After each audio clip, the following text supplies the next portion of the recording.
আজকে আমরা থানাতে এসেছি শুধু একটা বিষয় জানতে, এই জয়নগরের মোস্ট ওয়ান্টেড ক্রিমিনাল তুহিন বিশ্বাস এবং তার স্ত্রী, যার বাড়ি থেকে কোটি কোটি টাকার সম্পত্তি পাওয়া গেছে, সরকারি ত্রিপল, কম্বল,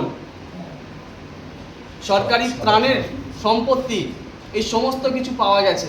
তার সঙ্গে সঙ্গে সাধারণ মানুষকে প্রাণে মারার জন্য বিভিন্ন ধরনের আর্টস সহ লাঠি, সাদা থান, এই সমস্ত কিছু পাওয়া গেছিল। যেটা আমরা কমপ্লেন করেছিলাম, যেটা আমরা এফআইআর করার জন্য জয়নগর থানাতে এসে আমরা আইসি সাহেবের সঙ্গে কথা বলে কমপ্লেন করেছিলাম। এমনকি সেখানে কয়েকশো পেটি দেশি এবং বিদেশি মদ সেখানে মজুদ ছিল, সেগুলো আমাদের ওই কমপ্লেনের মধ্যে উল্লেখ ছিল। কিন্তু আজকে আমরা জানতে পারলাম 6 তারিখ পর্যন্ত যা ডেট ছিল, 6 তারিখে কোর্টে প্রডিউস করার ডেট ছিল, কিন্তু হঠাৎ করে কোনো অজ্ঞাত কারণে 5 তারিখে কোর্টে প্রডিউস করা হয় এবং সেখান থেকে তাকে জামিন দেওয়া হয়। আমরা যখন কোর্ট থেকে এই কপি তুললাম, সেই কপিতে আমরা দেখতে পেলাম কি সেখানে না আছে কোনো ত্রিপলের উল্লেখ, না আছে সাদা থানের উল্লেখ, না আছে কোনো আর্মসের উল্লেখ, না আছে যে লাঠি যতগুলো পাওয়া গেছিল, আমরা জানি শয়ে শয়ে লাঠি ছিল সেখানে, কিন্তু মাত্র 30 পিস লাঠি সেখানে উল্লেখ করলেন। এবং আমি আইসি সাহেবের সঙ্গে কথা বললাম, উনি নিজে বললেন যে বান্ডিলটা ছিল সেখানে 50 থেকে 60টা লাঠি ছিল, কিন্তু সেখানে উল্লেখ করা রয়েছে মাত্র 30টি লাঠি। কেন, কি কারণে সরকারি সম্পত্তি যে উনি লুট করে, চুরি করে নিজের ঘরে রেখে দিয়েছিলেন, সেগুলো কেন সঠিক ইনভেস্টিগেশন করা হলো না? তাকে কেন একদিন আগে, কি কারণে, কোন অজ্ঞাত কারণে একদিন আগে জামিন দেওয়া হলো জানাতে হবে। তারপরে আমরা এখান থেকে উঠব। কার নির্দেশে এটা হয়েছে? 6 তারিখ কোর্টে প্রডিউস করার ডেট ছিল, 5 তারিখ কোর্টে প্রডিউস করা হয়েছে এবং তাকে সেখান থেকে জামিন করিয়ে দেওয়া হয়েছে। কার নির্দেশে হয়েছে এবং কেন হয়েছে সেটা জানাতে হবে। তারপরে আমরা এখান থেকে উঠব। যতক্ষণ আমরা জানতে পারছি ততক্ষণ আমরা এখানে উঠবো না। আজকের প্রশাসন যদি মনে করে এখনো পর্যন্ত তৃণমূলের রাজত্ব চলছে, তৃণমূলের নেতৃত্বদেরকে, তৃণমূলের চোর গুন্ডা বদমাইশদেরকে, স্মাগলারদেরকে, তাদেরকে পুলিশি সহায়তা দিয়ে তাদের সেই কাজ এখনো সহযোগিতা করবে, এটা ভারতীয় জনতা পার্টি মানবে না। আমরা আজকের এই আইসি সাহেবের রুমে আমরা মেঝেতে বসে রয়েছি এবং যতক্ষণ আমরা জানতে পারবো ততক্ষণ আমরা আজকে এখান থেকে উঠবো না। এই জয়নগর বিধানসভায় বিশ্বনাথ দাস, তার শালা তুহিন দাস, এদের নেতৃত্বে বহু জায়গায় সন্ত্রাস চলেছে।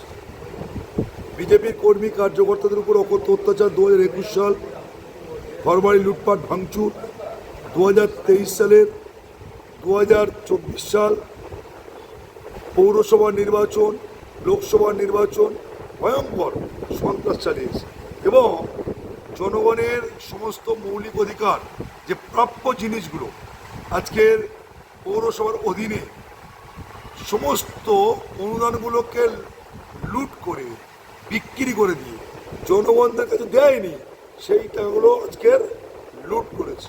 জমি জোর করে দখল করে নেওয়া, দোকান দখল করে নেওয়া, বিভিন্ন অসামাজিক কার্যকলাপের সাথে যুক্ত এই বিধায়ক বিশ্বনাথ দাসের শালা তুহিন দাস, তাদের উপর হাজার হাজার এলিগেশন রয়েছে।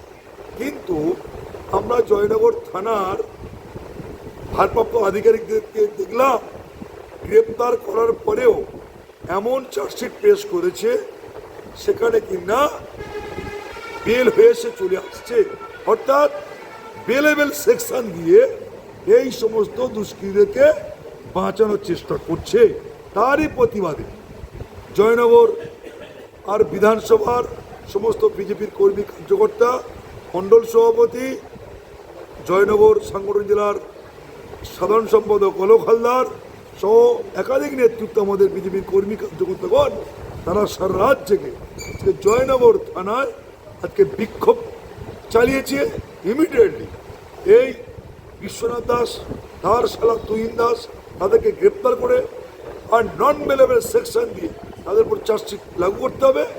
তা না যদি করতে পারে, এই ভারপ্রাপ্ত ওসি যিনি রয়েছেন, আইসি যিনি রয়েছেন, তাকে কিন্তু আমাদের সরকারের মাধ্যমে আমরা এই জানকারি দিই। এই দ্বিচারিতা আমরা কিন্তু মানব না। এই অফিসারকে সঠিক পথে সঠিক ন্যায় বিচার দেওয়ার জন্য সঠিক সিদ্ধান্ত নেওয়ার আহ্বান জানাই। আমাদের ভিডিও ভালো লাগলে লাইক এবং শেয়ার করুন। কমেন্ট সেকশনে গিয়ে জানান আপনাদের মতামত।